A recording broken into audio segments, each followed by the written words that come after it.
Eu queria falar sobre gigantes que nós temos que derrubar na vida para poder vencer. E a palavra de Deus usa muito essa figura. O Antigo Testamento é cheio de batalhas, de guerras, de situações difíceis, em que os homens de Deus vão enfrentando e vão vencendo na sua vida pessoal, inimigos fora, situações de esterilidade, que eles vão enfrentando, vão vencendo, vão superando. E eu creio que isso é para nos ensinar a saber que na vida tem batalhas a resolver, problemas a enfrentar, mas nós sempre vamos vencer se mantivermos a nossa fé em Cristo. Essa é a palavra do Senhor, e essa é a realidade que nós temos que enfrentar. Porque há gigantes, há situações em nossas vidas produzidas por nós mesmos. Nós mesmos, muitas vezes nós somos o nosso maior adversário, o maior gigante que nós temos que vencer. Porque muitas vezes, e não são poucas vezes, que nós boicotamos a nós mesmos. Nós temos uma tendência. Esses dias eu estava conversando com um sujeito que faz esse trabalho de Uber. Ele estava me contando que ele ganhava muito dinheiro com um atleta aqui, um famoso atleta aqui de Porto Alegre, porque esse atleta ia para um baile funk, um atleta espetacular, estava sendo lançado como uma das maiores promessas aqui da região. Esse menino ficava no baile funk até 3 horas da manhã, com uma turma, e esse pessoal do Uber já sabia que às 3 horas da manhã, ao redor das 3 horas da manhã, eles iam ser chamados, o Uber ia ser chamado para levar uma turma de 6, 7 carros para um condomínio distante, lá no Belém Novo. E eles pegavam esse atleta com a sua turma, que ia lá para o condomínio, uma viagem daquelas que um motorista do Uber sonha em fazer, sempre, bem distante. E ali esse atleta ficava até 5, 6 horas da manhã, fazendo farra e perdendo a vida. Porque ele começou a entrar em decadência, hoje não é mais o mesmo. Claro que se você é muito novo, pode superar, mas isso mostra, eu estou dando esse exemplo para mostrar que às vezes eu tenho tudo para ser vencedor, mas eu mesmo coloco o boicote na minha vida. É impressionante isso, né? Nós temos em nós, a Bíblia sempre fala isso, que nós temos em nós, é muito comum nós vermos na Bíblia a realidade que habita em nós, 2 naturezas. Nós somos feitos de 2 naturezas, uma natureza que deseja servir a Deus e outra natureza que deseja servir a carne. A carne aqui não é nosso corpo físico, mas o nosso velho homem. Nós convivemos com uma velha natureza, que é ruim, que quer fazer só o que é fácil, só o que é conveniente, só o que é gostoso, só o que dá prazer, sem limite, sem obediência, sem freio. Essa é a natureza do velho homem. Busca o que é de curto prazo, o que é rápido, o que é fácil, o que é conveniente, o que resolve logo, o que dá certo logo, o que já traz prazer logo. Mas eu esqueço que muitas vezes, fazendo essas coisas, eu estou minando o meu futuro, minando o meu destino, destruindo a minha vida. Então eu convivo com essas 2 coisas. Vamos ler lá em Romanos, capítulo 8, verso 5. A Bíblia fala: e eu tenho que vencer esses boicotes que existem em mim, que são produzidos por coisas que foram sendo construídas dentro de mim para me destruir, armas de autodestruição que vão sendo montadas contra mim na minha própria vida e por mim mesmo muitas vezes. A Bíblia fala em Romanos 8, 5, porque os que são segundo a carne aqui não é o teu corpo físico, lembra disso.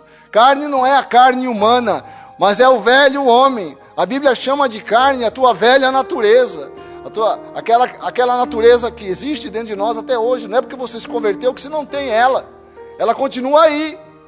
Só que agora tem uma nova força boa, o Espírito de Deus, para vencer a carne. Se você tem que vencer a carne é porque ela ainda está aí. Quem é cristão sabe que tem que lutar com a carne todos os dias. Porque os que são segundo a carne inclinam-se. Aí que está o segredo. Para onde você se inclina a cada dia. Porque os que são segundo a carne inclinam-se para as coisas da carne, mas os que são segundo o Espírito, para as coisas do Espírito. Porque a inclinação da carne é morte. Morte aqui significa não morte física, mas fracasso, infelicidade, frustração, derrota. É isso quando a Bíblia fala em morte, a Bíblia está falando da morte das boas coisas da vida, da morte das coisas que o teu espírito precisa. A inclinação do espírito é vida e paz, porque a inclinação da carne é inimizade contra Deus, pois não é sujeita à lei de Deus, porque não tem freio. Muitas vezes o problema da carne não é o que ela faz, o problema é que não tem freio. Não tem para você celebrar a vida às vezes. O problema é falta de freio. Portanto, os que estão na carne, verso 8, não podem agradar a Deus. Eu sinto vontade de fazer, nós todos temos vontade de fazer a vontade da carne e a vontade de Deus. Todos nós sentimos vontade de obedecer à carne e obedecer a Deus.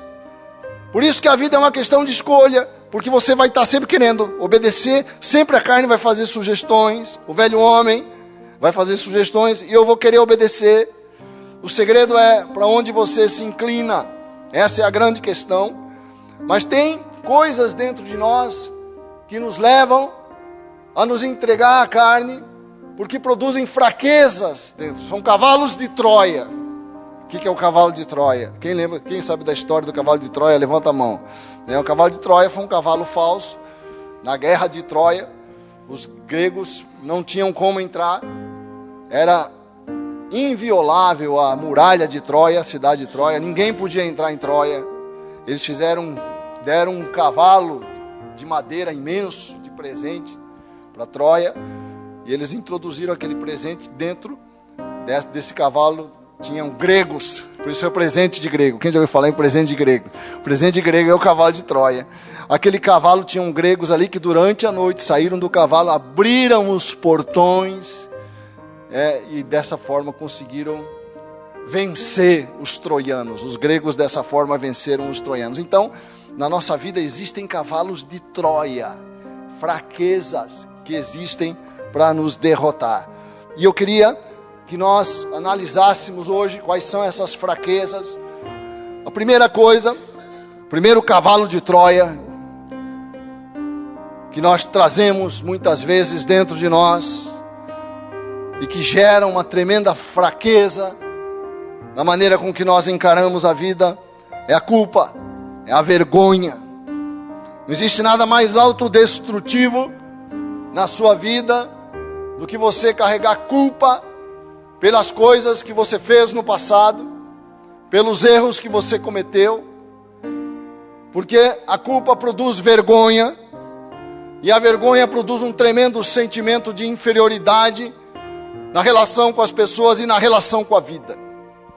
Eu não posso ser uma pessoa consumida pela culpa, porque a culpa gera vergonha, a culpa gera uma postura de inferiorização diante da vida que você não pode ter, e não tem como você vencer se sentindo inferior às pessoas, se sentindo inferior à pessoa que tem mais posse que você, se sentindo inferior à pessoa que tem mais cultura que você. Você não tem nenhuma razão para se sentir inferior a ninguém, porque você é filho de Deus, você tem o Espírito de Deus, você foi escolhido por Deus, você foi eleito por Deus. Não tem razão para você carregar essa cruz que não é de Deus. E isso pesa tremendamente na vida da pessoa. Gera esse complexo que te impede de encarar qualquer situação. A vergonha e a culpa te põe numa posição de inferioridade, porque você está sempre sendo lembrado por seus pensamentos, por acusações que vêm das trevas, muitas vezes das pessoas. Não aceite condenação, porque a condenação não vem de Deus. A condenação pode vir das pessoas, a condenação pode vir dos teus pensamentos, de uma consciência problemática, mas não vem de Deus. Deus não condena você. Quero ouvir um amém. Essa é uma atitude destrutiva, gera sentimentos negativos, autodestrutivos. Pessoa consumida por culpa muitas vezes vive com enfermidades emocionais, psicossomáticas, come demais, foge de relacionamentos, tem uma exigência exagerada consigo mesmo, está sempre se cobrando, está sempre se achando com falta, está sempre achando que deixou de fazer alguma coisa. Você precisa ser livre disso. Isso é um gigante na sua vida, nós vamos derrubar em nome de Jesus. Amém? Uma segunda coisa, muito importante, isso inclusive os psicólogos falam muito, quando você vai, por exemplo, que eu parei para estudar esse tema, o que trava nossa vida emocional, de nós termos uma atitude de confiança diante da vida, é o pensamento descontrolado, pensamento sem controle. Nós não temos ideia e nós não paramos para refletir o quanto a nossa saúde emocional depende dos pensamentos que nós temos. Quero ouvir um amém. Sabe, a tua vida de pensamentos é uma das coisas mais importantes da sua vida. A maneira como você acorda, as coisas que você pensa de manhã, as coisas que você pensa durante o dia, isso geram situações na sua alma, sentimentos, impressões. Tudo começa na mente, nos pensamentos. Por isso, se você não tem a rédea do seu pensamento, se você não tem o controle do seu pensamento, você vai perder o controle das suas emoções, que vão te levar a atitudes erradas, fracas, frágeis, e vão produzir derrotas na tua vida, porque você não controla teu pensamento. Não controla o pensamento errado, não controla o pensamento de cobiça, não controla o pensamento autodestrutivo, não controla o pensamento negativo.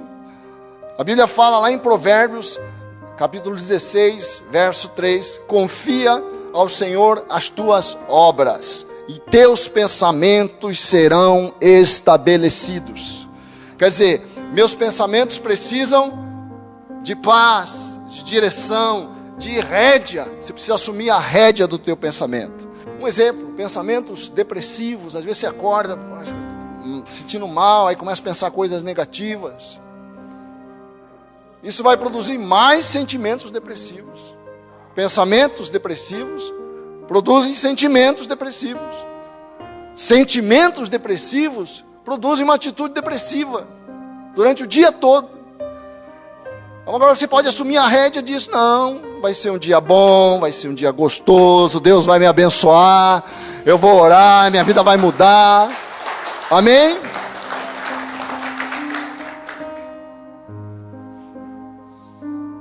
Uma atitude depressiva constrói depressão no futuro da minha vida. Nós não pensamos nisso. A gente deixa o nosso pensamento seguir o curso que ele quer.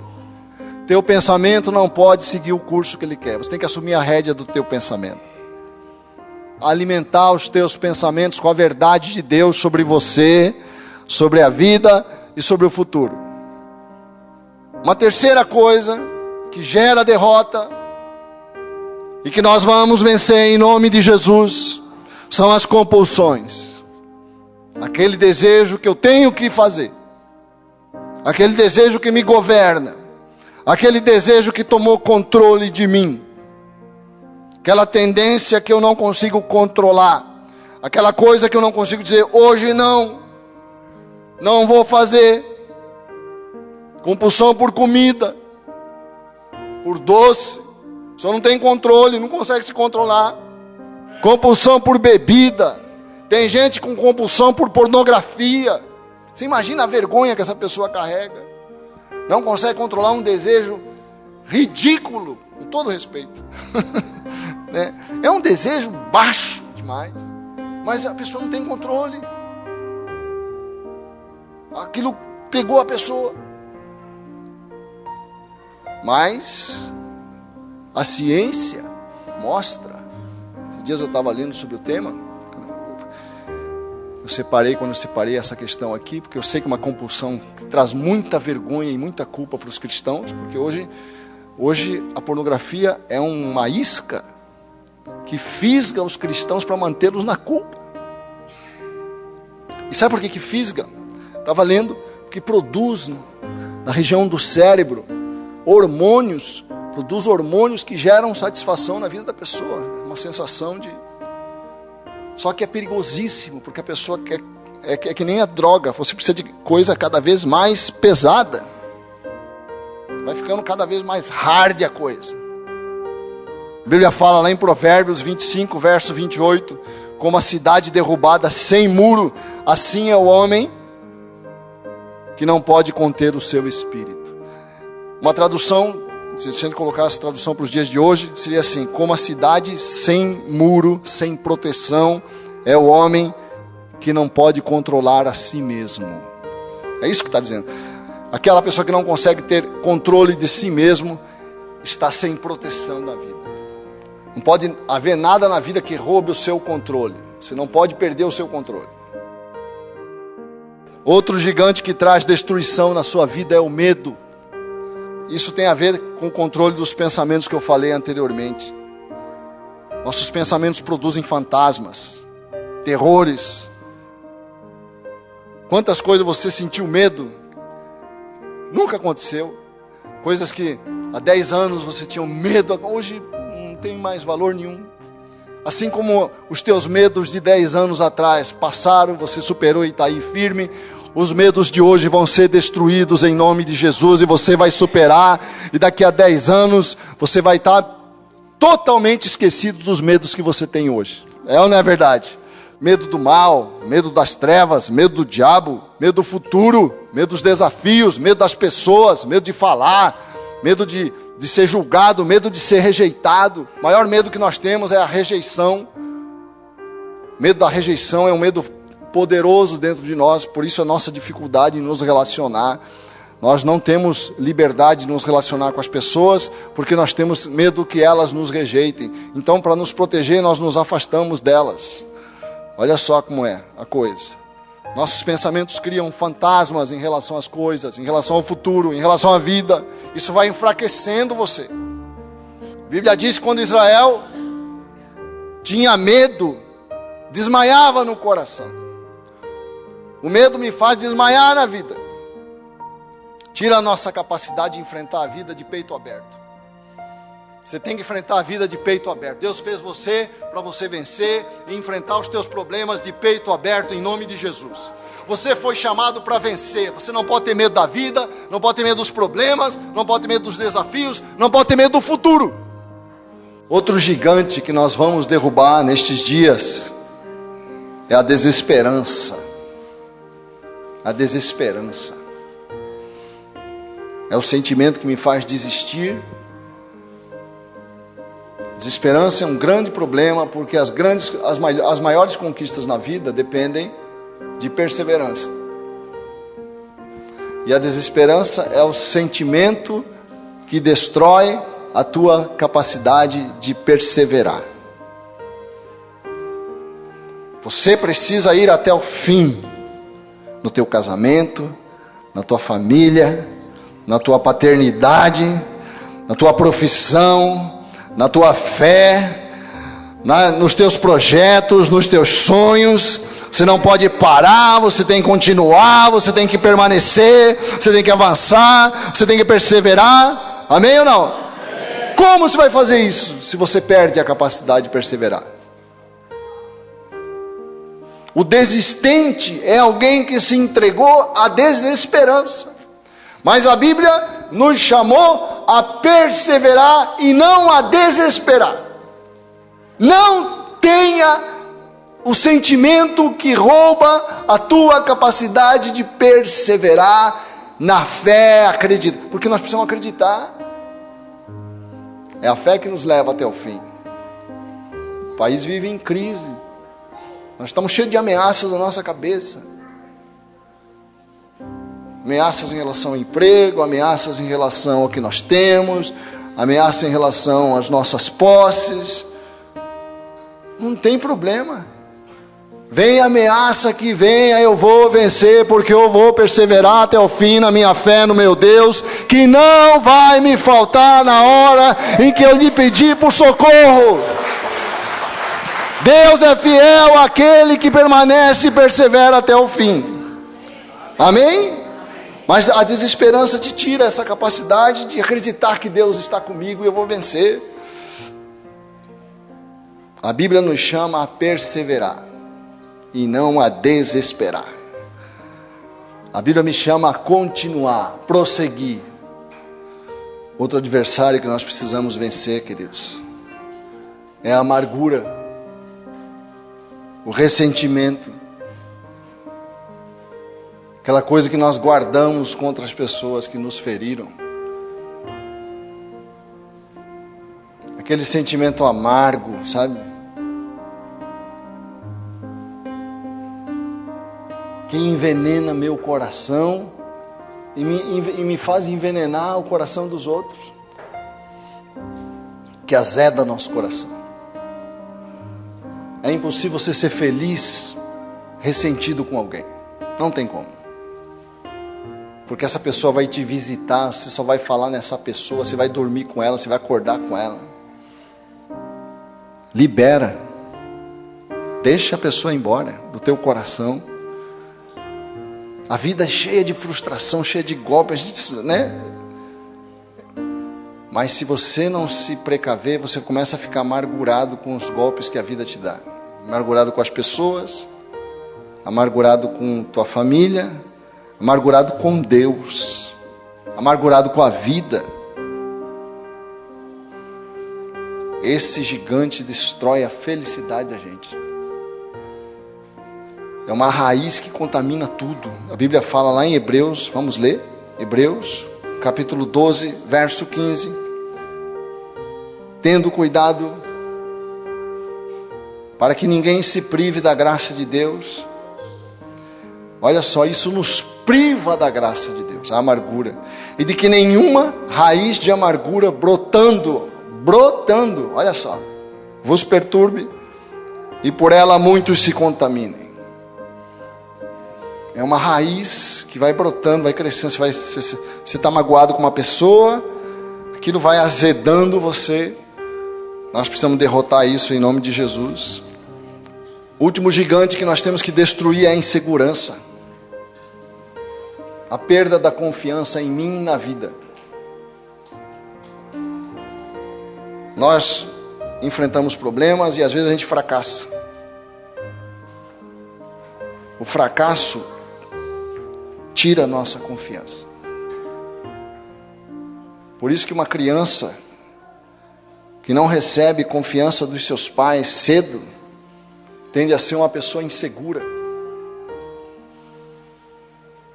A pessoa insegura, ela não tem confiança em si, não tem confiança nos outros, desconfia de todo mundo, vê perseguição em todo lugar, é meio paranoico com tudo. A insegurança tem um grande poder destrutivo na vida. O inseguro, ele está sempre procurando parecer o que ele não é, porque ele não se sente bem com o que ele é. E é duro isso, porque todo mundo percebe que a pessoa está se fazendo pose. Você sabe que quem faz pose só consegue enganar o outro que faz pose. Infelizmente é assim. O fake só engana quem é fake. Porque os autênticos percebem o que esse cara tem. Ah, por que esse cara é todo esquisito? Eu tinha um amigo, muito gente boa, mas muito inseguro. E ele era todo duro, né? Aí eu conversando com meu irmão uma vez, falei: ô Hugo, fulano ele é meio duro, esquisito, né?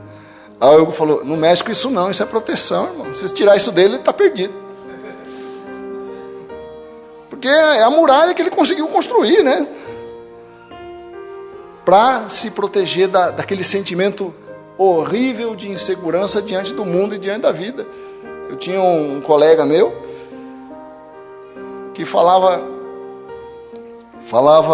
em público às vezes, e eu perguntei: você tem facilidade para falar em público? Eu falei: não tenho não. Mas você vive falando? Não, é que eu assumo um personagem quando eu falo em público. É o personagem que fala, eu me escondo. Eu fico escondido atrás do personagem de segurança que eu passo para as pessoas.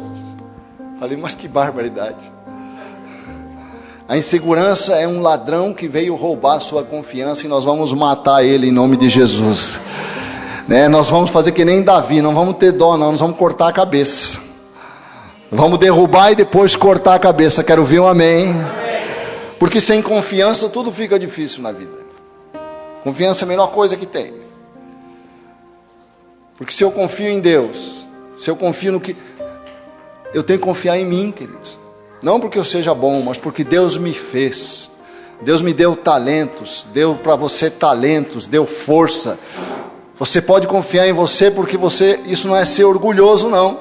É você ter consciência que você é obra de Deus, você é uma obra-prima de Deus, você é uma obra maravilhosa de Deus. Amém? Agora, como vencer? Eu queria aqui, hoje nós vamos entrar no primeiro passo de como vencer esses gigantes. Cada um deles nós temos que derrubar para a glória de Deus e para poder ser vitoriosos na vida. A Bíblia nos dá passos, a Bíblia vai nos ensinando a ter uma posição na vida que nos dá a certeza da vitória contra estes sentimentos que vêm para nos encher de fraqueza, esses cavalos de Troia. Nós não vamos mais permitir que entrem cavalos de Troia na nossa vida. Sentimentos que nós abrigamos, mas que conspiram contra nós. Vamos destruir eles um a um.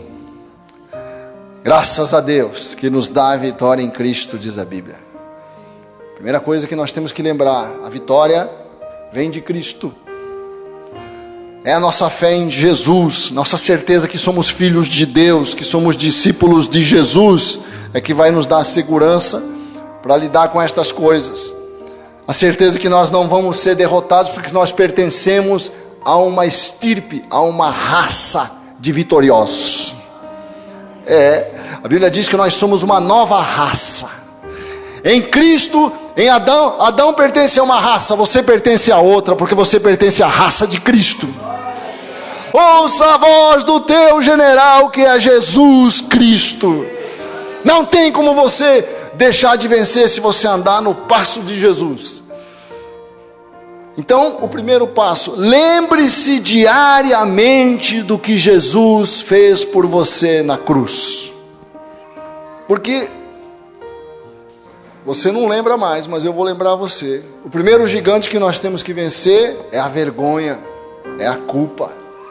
É esse sentimento de inferioridade que faz você andar cabisbaixo na vida. Mas como é que eu venço a culpa? Como é que eu venço o peso dos erros que eu cometi no passado? Lembre-se do que Jesus fez por você na cruz. Ali está todo o teu pecado. Toda a tua culpa está ali. Ninguém pode condenar você. Por que você se condena? Por que você se condena pelos erros que você cometeu? Romanos capítulo 8, verso 1 a verso 4.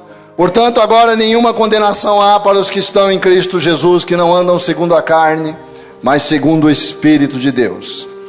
Porque a lei do Espírito de vida em Cristo me livrou da lei do pecado e da morte.